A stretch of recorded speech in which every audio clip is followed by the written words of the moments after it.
fédération bi nga xam ne moom la ñu gisee international libéral di bànqaas bi nga xam ne moo boot parti libéraux yi àddina bi yëpp dañ fiy def seen congrès di ndaje bu am solo liñ ci jàpp mooy fii Sénégal dafa am ñetti parti yi nga xam ne ñoom ñoo bokkoon ci li ñu naan comité préparatoire waaye ci ñetti parti yooyu dafa am ci am ñaar ñi nga xam ne ñoom ñoo nekk parti de plein droit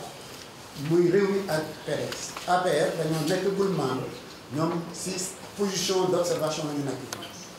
donc dès le début déjà Rewmi amoon na ay réserves puisque nag li ñu waxoon ba mu leer mooy bi ñuy amal congrès bi à 2 mois de la présidentielle soo defee congrès bu mel nii bi nga xam ne nii ñetti parti am na ñoo xam ne dañuy nekk en compétition pour élection présidentielle boobu su fekkente ne nag organiser nañ congrès de l'international libéral moom parti bi nga xam ne déjà moom observateur la moom boo xoolee dès le début puisque moo def invitation bi pour que gars yi ñëw fi te ni ko defee anam la boo xam ne siggilul Sénégal ndax dafa waroo ak tradition ba nga xam ne moo am ci international libéral su comité exécutif di am wala congrès di am kilifa bi nga xam ne moom moo jiite international libéral dafay laaj solennellement ci parti membre yi nga xam ne ñoo teew ndax seeni réew mën na organiser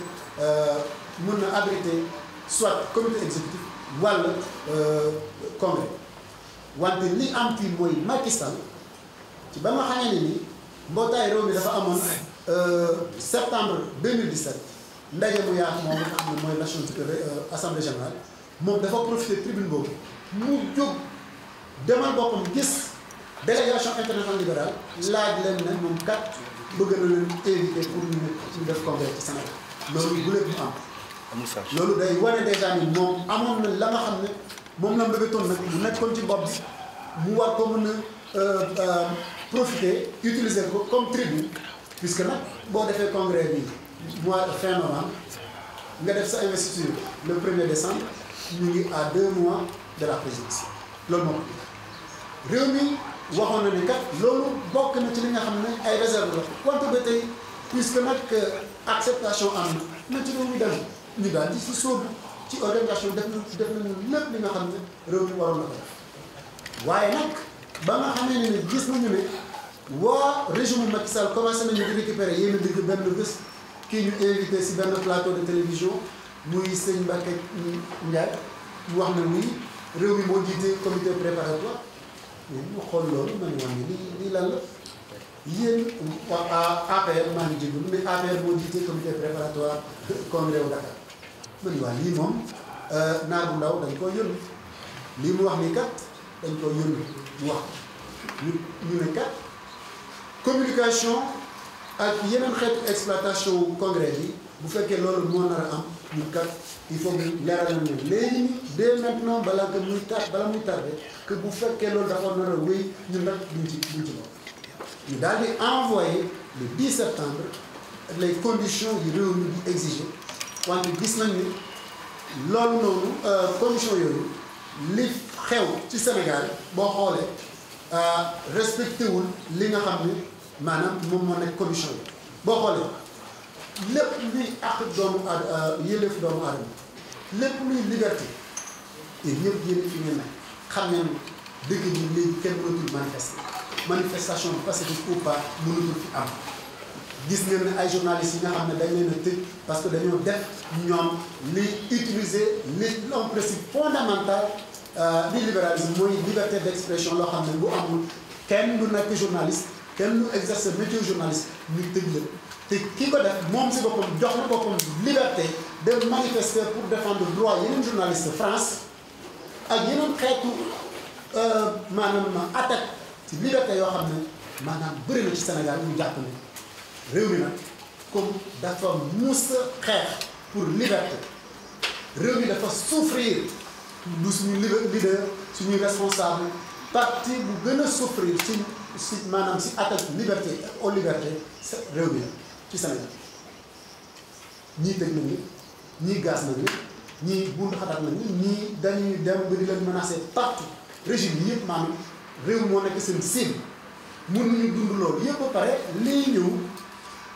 mu nekk fédération boo xam ne li ko tax a jóg mooy fexe ba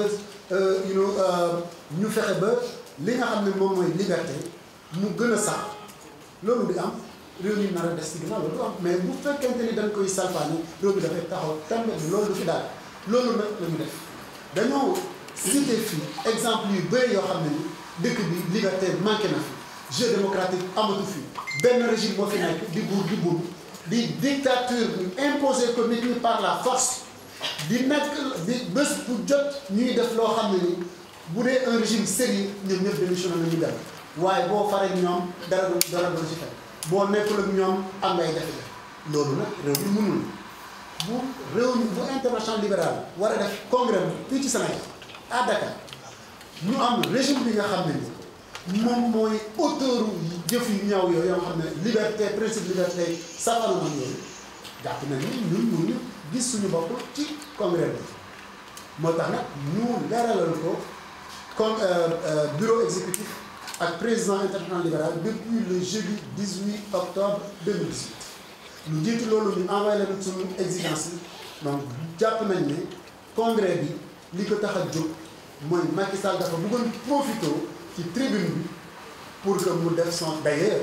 gis nga ne yéen ñëpp moom congrès bi dafay jeex vendredi samedi le 1er décembre moom mi ngi def son congrès d'investiture mu invité délégation internationale libérale yëpp moom xam na ne ñooñu li leen fi indi mooy congrès wante moom daf ci profité waale dugalaale congrès d'investiture te Lamine Ba wax na ko moom déjà ay socialistes investir nañ ko déjà mais